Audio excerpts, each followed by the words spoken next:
Good morning to all my valuable and respected viewers. Thanks a lot for your response. So, we were discussing in our LAL lecture about the ease of living. It is the duty of the government in power of the country where you are born or where you are a citizen of that country कि आपको आपका जीवन एक बोझ नहीं बनना चाहिए, एक सुखद एक्सपीरियंस होना चाहिए और आप बड़े चैन से जी सकें। तो चैन से जीने के लिए कुछ सुविधाओं की ज़रूरत है, कुछ फैसिलिटीज़ की ज़रूरत है। हमारे संविधान में भी हमारे संविधान के निर्माताओं ने इन सब सुविधाओं का हमारे संविधान में प्रोविजन कर रखा है। बट दुखद बात यह है कि पिछले 75 सालों की आज़ादी के बाद भी ज़्यादातर सुविधाएं लोगों को नहीं मिल रही हैं और कोई ऐसा फोरम नहीं है जहां पर वो जाकर के अपना सिर मारे और रिक्वेस्ट करे, और कोई ऐसा फोरम नहीं है जहां पर उसकी सुनवाई हो और वो सुविधाएं उसको प्रोवाइड की जा सकें। सारी ज़िंदगी लोगों की बीत जाती है। अगर वो कोर्ट में जाता है तो मुकदमे डिसाइड ही नहीं होते, करोड़ों केस पड़े हैं पेंडिंग में, कोई रिलीफ मिलती नहीं। आज भी गांव के अंदर बहुत सारे गांव हैं हमारे देश के अंदर जहां पर कोई सुविधा, basic amenities are not available. Even जो स्वच्छ जल is not available, even proper school is not there, even proper medical aid is not there. अगर हॉस्पिटल है तो वहाँ डॉक्टर नहीं है, अगर डॉक्टर है तो दवाई नहीं है, दवाई नहीं है तो फार्मास्यूटिकल एड नहीं है, आने जाने की सुविधाएं नहीं है। राजीव गांधी के ज़माने में ये कहा जाता था कि 1 रुपया जब सरकार का चलता है तो 85 पैसे रास्ते में लोग एज ए कमीशन एजेंट लोग खा जाते हैं और 15 पैसे अफेक्टेड आदमी को मिलता है। Such a per capita during the last so many years of so-called development by the various government।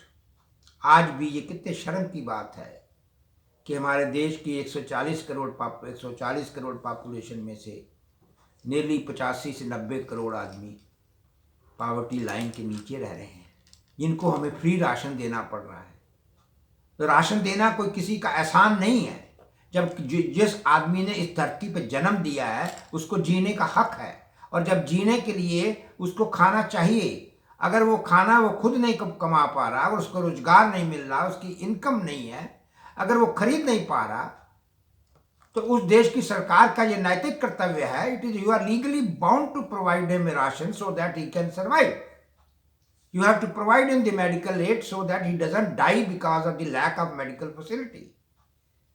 You have to provide him a shelter so that रात को वो चैन की नींद सो सके। But nobody, no political only for the sake of votes। एक party कहती है कि हमने साहब इतने सालों से लोगों को फ्री का राशन दे रहे हैं, एज इफ कि वो अपनी जेब से दे रहे हैं।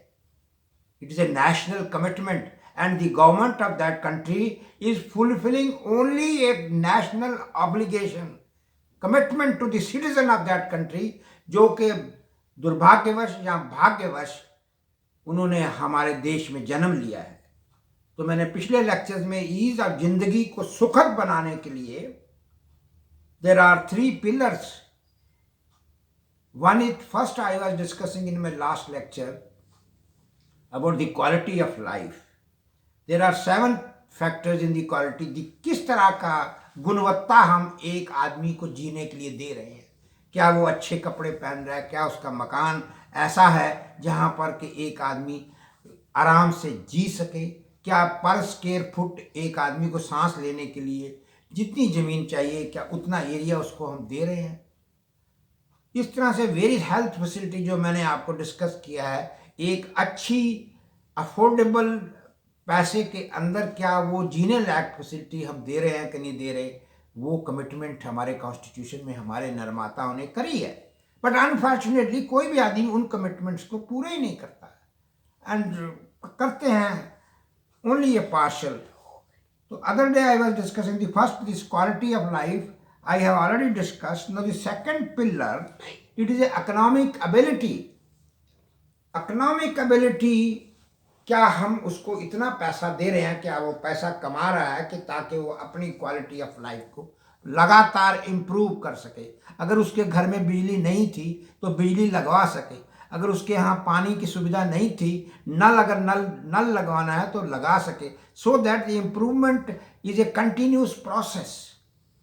तो क्या जब तक उसकी आप इनकम नहीं बढ़ाएंगे, जब तक उसकी जेब में पैसा नहीं होगा, वो खर्च नहीं करेगा, और तब तक उसका स्टैंडर्ड ऊपर नहीं जा सकता। Economic ability has to be improved, it has to be continuously improved. But unfortunately, during the last 7-8 years, generally overall the people, income of the people has gone down. The prices have gone up. People are not able to buy, take a treatment, and then with whatever you have provided, the third pillar is sustainability. क्या वो sustain कर पा रहा है, क्या वो जिंदा है, क्या वो टिकाऊ है?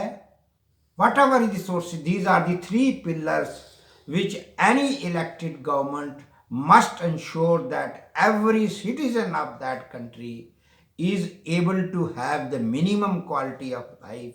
He must have economic ability, he must have a sustainability, जिंदा रह सके, सस्टेन कर सके अपने जीवन को एक ब्यूटीफुल लाइफ के साथ। मैं इसके साथ ही आज ये आपका 7वां lecture on ease of life पे कंक्लूड करना चाहता हूँ, और आप सबसे ये रिक्वेस्ट करता हूँ, kindly subscribe to my channel, share it, comment on it. Thank you, नमस्कार, सत श्री अकाल एंड आदाब। थैंक्स।